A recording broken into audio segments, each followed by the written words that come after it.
You've done a bad. No bad language. No. You've done a bad thing. Well, sorry. I printed out the wrong Bible translation for him. He can't stand it. He did. He can't read. Incapable of reading. Can and want to are two different things. Oh, well. We shall survive. All right, so last time that we were talking about a prayer, we were talking about how wonderful it was that Moses was praying for God to save the people who were trying to kill him. And today we come to Numbers chapter 16, where Moses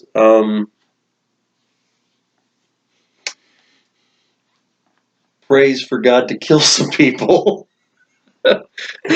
So, two chapters later. Full disclosure here. I while I was reading this in preparation, I read the answer to the prayer part because it's a lot longer, and I was like, okay, this must be the prayer because the last prayer we did was long. Long prayer. And so, as I was looking through it just now, I was looking at the actual prayer, and I was like, oh, okay. Yeah, it's actually pretty short.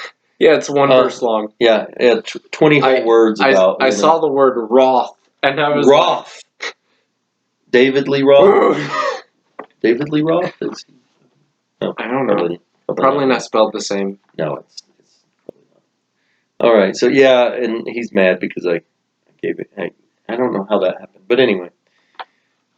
So Numbers chapter 16 and verse 15, we find that Moses is very angry. And what is he angry about? Well, he's angry because there are three guys named Korah, Dathan, and Abiram. And, that's probably not the way their names were pronounced. But anyway. It was probably Dathan and Abiram. Yeah, they weren't German. No, they were Klingons. I'm rewriting the Bible now.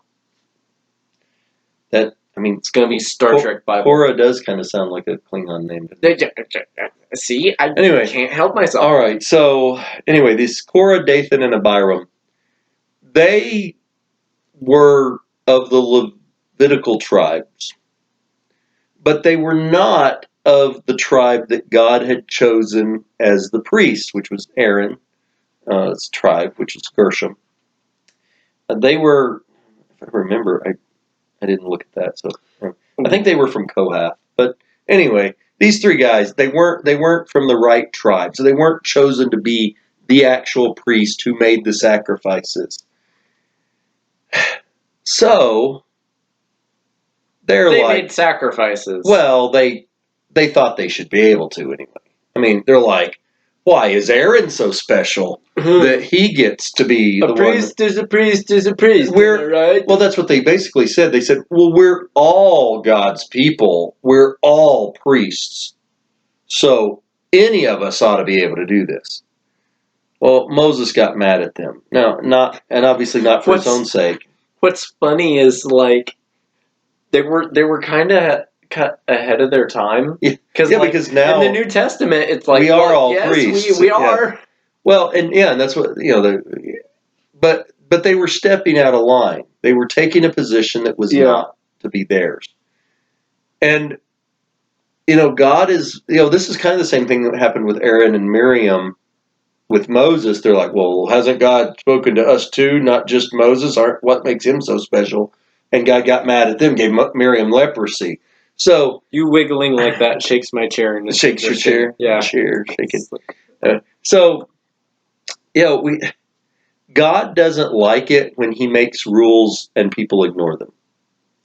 I found that nobody likes it when they make a rule and somebody else ignores it. Right. It's one of those things that the person who makes rules likes to see those rules followed. That's why they made the rule the rule. Yeah. I mean, if it didn't matter to them, they wouldn't have made the rule in the first place. So God has said that, Aaron and his family down are supposed to be the ones that are the priests that do the actual sacrifice. Now, the Levites also got to serve. I mean, they got to take care of things in the tabernacle, and and they got to carry the tabernacle from place to place, and but they weren't happy with that. These guys were not happy. So they, are going to make the offering, and Moses prays to God, do not respect their offering. I have not taken one thing from them, not even a donkey, nothing. And I have not hurt any one of them. Well, yet. Well, Moses isn't going to hurt them. Well, I mean, his prayer is going to hurt him. But that's like if I ordered a hitman on you and then I'm like, I didn't hurt him. So God answers his prayer because remember, Moses and God have a close relationship. So Moses says, you tell all the congregation, get away from the tents of Korah, Dathan, and Abiram. Get away. So Moses went up, and he went to Dathan and Abiram, and the elders of Israel followed him. And he went, and he spoke to the congregation. He said, get away from the tents of these wicked men. Don't touch anything that's theirs, or you'll be consumed in their sins as well. So they got up. All right, enough. So they left. They got away from them. They spread away. But Dathan and Abiram came out and stood at the door of their tents, their wives, their sons, and the little children. Now here's Moses then says something else. Here's how you know that the Lord sent me to do these things. Or if I've done them of my own mind, if these men die just a natural death, if they die of old age or, just some regular old sickness that kills people, then you'll know God didn't send me. But if God makes a new thing and the earth opens her mouth up and swallows them with all that pertains to them, and they go down into the pit, then you'll know these men have provoked the Lord. So when he finished saying that, he just finished saying it, the ground splits open right under their tents. They all fall in. Ground closes back up and buries them. That's a pretty impressive event. Yeah. And I'm sure it made an impact on all the people that saw it to see this happen this way. Joshua got up in the morning and went outside and he was like, big sinkhole, boss. Big sinkhole. Yeah, except there wasn't a big sinkhole because it closed back up. Yeah. And so, all the people that are running away, run for your lives or the earth's going to swallow us up too. That in and of itself is more impressive than the earth just opening up and swallowing a bunch of people. Yeah, that the dirt goes back into place. That it goes back. Without sinking down 3 feet. Because have you ever dug a hole and then tried to fill it back up? You either have too much or not enough. It's always a mess. But that it went back perfectly, now that's a miracle. Well, there are a lot of times, an earthquake or something, a crack in the ground opens up. That's, but for it to open and then close back up, yeah, definitely. And be perfect, something that man cannot do. Yeah, man can't do that. So again, and that's what Moses said, if they just die a natural death, then I'm not from God. But if something new happens, and then it happened just like he said, and the earth just swallowed them up. And wonder if sometime over there somebody's gonna be digging out in the desert and they're gonna find their bones in an old set of tents. And thing is, they would have had to have fossilized. Because with that much time going by, they would have decayed and just turned to dust. Yeah, I guess. Because I was thinking that too. I was like, it'd be really cool if you go out there and you're archaeology expeditioning, and then you just dig into the ground and you find in the desert. In the desert, things don't decay quite the same. Probably not their bones and stuff, but maybe, I don't know, maybe some fabric or something from the tent. Anyway, Oh well, it's nice to dream. I'm just thinking about that $1 million treasure that they found in the Rocky Mountains. Just like, wouldn't it be cool to? That's kind of the cool thing about being an Wouldn't it be archaeologist. nice? Huh? Being an archaeologist and digging these things up and finding cool stuff. Yeah. That's kind of a neat job. Disappointing a lot of times, probably when you don't find anything too. But Oh, yeah. but when you do, that's pretty cool.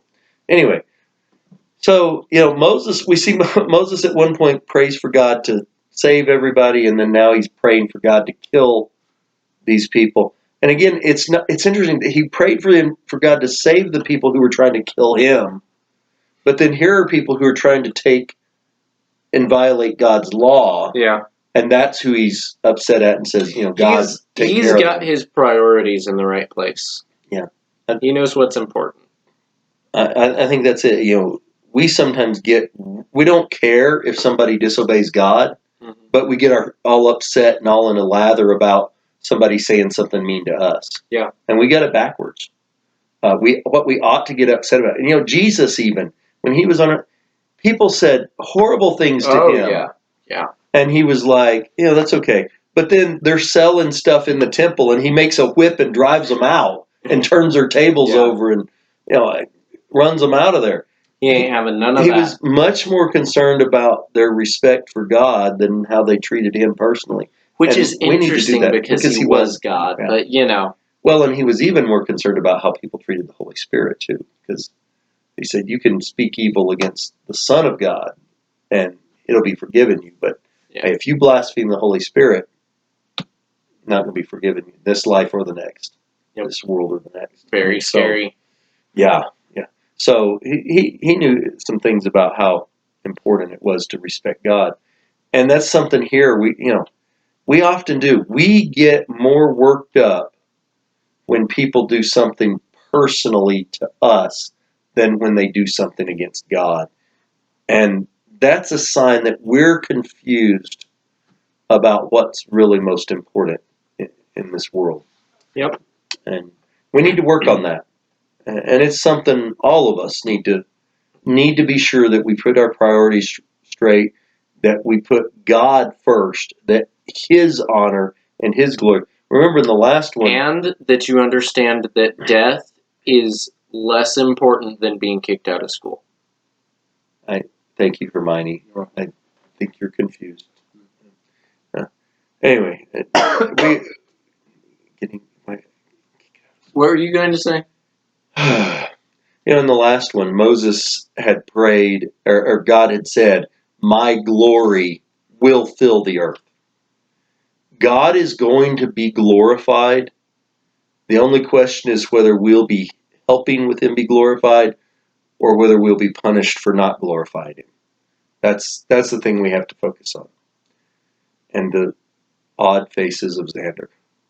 I was trying to do it like when you were like, when we can help God, and I was like, help God. Or like bad things can happen. I was like, yeah. So anyway, well, hope that we see another side to Moses. We've not seen this side yet. This is the new one.